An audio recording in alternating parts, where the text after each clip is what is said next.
Halo anak-anak, selamat bertemu kembali kita pada hari ini. Tentu saja Ibu tetap berharap kita dalam keadaan sehat tanpa kekurangan suatu apapun ya. Nah, baik, kita akan lanjut kembali pembelajaran kita pada hari ini. Kita masih tetap di bab 2, yaitu mengenai pengaruh interaksi sosial terhadap kehidupan sosial dan kebangsaan. Dan kita masih tetap di bagian C, yaitu mengenai konflik dan integrasi dalam kehidupan sosial. Nah, adapun bagian konflik dan integrasi ini kita sudah masuk di bagian keduanya, yaitu khusus membahas mengenai integrasi sosial. Nah, ini kita bisa lihat ya, integrasi sosial. Nah, seperti yang kita sudah ketahui ya, sebelum kita masuk ke membahas mengenai pengertian integrasi sosial, ya, di dalam masyarakat itu terdapat berbagai perbedaan yang dapat mengarah kepada konflik sosial. Nah, untuk menyelaraskan perbedaan tersebut diperlukan upaya konsensus atau kesepakatan menuju ke arah integrasi sosial. Hal ini bertujuan agar setiap perbedaan dapat hidup secara berdampingan. Nah, seperti yang sudah kita ketahui juga, konflik itu adalah fenomena sosial yang hadir di setiap aspek kehidupan masyarakat. Ya, kehadirannya dapat terjadi kapan saja dan di mana saja. Demikian pula integrasi sosial akan hadir di masyarakat kapan saja dan di mana saja. Oleh karena itu, antara konflik sosial dan integrasi sosial bagaikan dua belah mata uang yang selalu berdampingan. Hal ini berarti di mana ada konflik, di situ akan terjadi juga yang disebut dengan reintegrasi.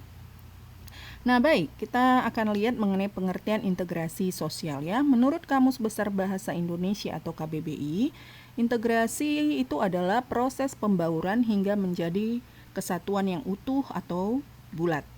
Nah, istilah pembauran di sini itu mengandung arti masuk ke dalam, menyesuaikan, menyatu, atau meleburnya dua atau lebih hal atau unsur-unsur yang berbeda sehingga menjadi seperti satu. Nah, jadi dapat disimpulkan integrasi sosial itu adalah proses penyesuaian unsur-unsur yang berbeda dalam masyarakat sehingga menjadi satu kesatuan.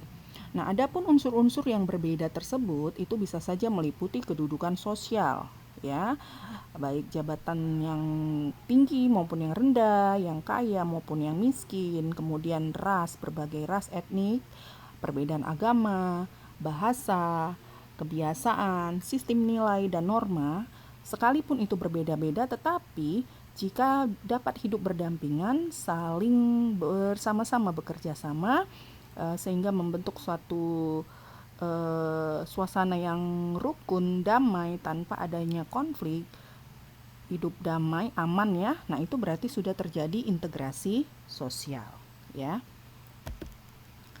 Nah, adapun syarat-syarat integrasi sosial, ya, syarat-syarat integrasi sosial menurut William F. Ogburn dan Meyer Nimkov. Nah, syarat terwujudnya integrasi sosial itu ada beberapa ya. Yang pertama, anggota-anggota masyarakat merasa berhasil saling mengisi kebutuhan-kebutuhan di antara mereka satu sama lain ya. Nah, kemudian yang kedua, masyarakat berhasil menciptakan kesepakatan atau konsensus bersama mengenai norma dan nilai-nilai sosial yang dilestarikan dan dijadikan pedoman dalam hal-hal yang dilarang menurut kebudayaan. Nah, yang ketiga, norma-norma dan nilai sosial itu berlaku cukup lama, tidak mudah berubah dan dijalankan secara konsisten oleh seluruh anggota masyarakat. Nah, sekarang kita akan melihat mengenai bentuk-bentuk integrasi sosial. Nah, bentuk-bentuk integrasi sosial itu ada 3, yaitu pertama, integrasi normatif. Nah, integrasi normatif ini, itu dapat terjadi akibat terdapatnya norma-norma yang berlaku di masyarakat. Jadi misalnya bangsa Indonesia dipersatukan oleh prinsip Bhinneka Tunggal Ika, yaitu prinsip walaupun berbeda-beda tetapi tetap satu. Nah, dengan prinsip tersebut ya, Bhinneka Tunggal Ika ini, ini menjadi sebuah norma yang berfungsi mengintegrasikan perbedaan yang ada dalam masyarakat. Ya. Nah, itu dia. Nah, yang kedua, integrasi fungsional. Nah, integrasi fungsional ini terbentuk dengan mengedepankan fungsi dari masing-masing pihak yang ada dalam sebuah masyarakat, ya. Jadi misalnya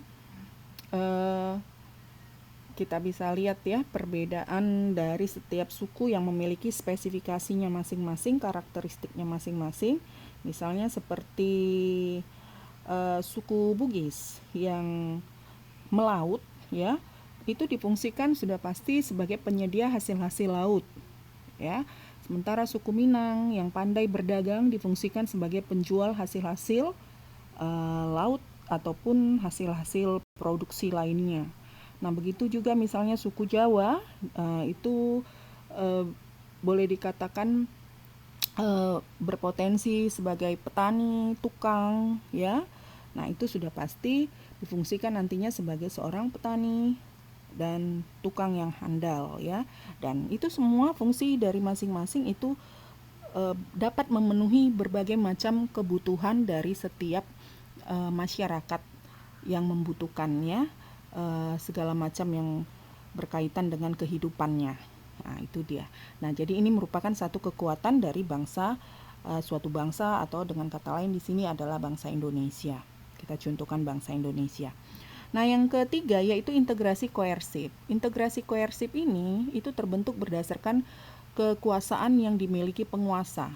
Nah, di mana di sini penguasa dapat menerapkan secara kekerasan sebagai salah satu alat pemersatu. Ya, jadi sebagai contoh misalnya ya,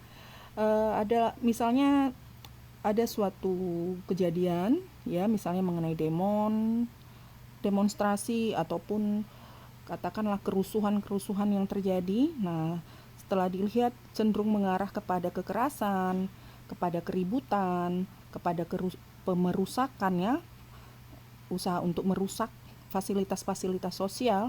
Nah, di sini pihak penguasa dalam artian di sini pihak polisi ataupun tim huru-hara ya. Nah, itu memiliki wewenang, memiliki kekuasaan untuk menghentikan kerusuhan tersebut dengan cara kekerasan ataupun dengan cara misalnya menembakkan gas air mata untuk membubarkan barisan kerusuhan atau barisan demonstrasi tersebut, sehingga akhirnya suasana pun bisa kembali tenang, kembali aman. Nah, akhirnya dapat dikatakan suasana menjadi aman dan damai kembali. Nah, itu merupakan disebutlah dengan integrasi koersif. Oke ya. Nah, jadi itu sebagai contoh dari bentuk-bentuk integrasi. Nah, baik, jadi untuk hari ini kita hanya akan membahas hanya sampai materi itu saja ya. Untuk pertemuan yang akan selanjutnya akan kita lanjutkan dengan pembahasan lainnya. Nah, seperti mana biasanya, Ibu tetap berharap kalian dapat mengulang-ulang pembelajarannya supaya semakin paham dan semakin mengerti. Oke, baik, semuanya tetap semangat dan tetap jaga kesehatan. Oke, sekian dan terima kasih.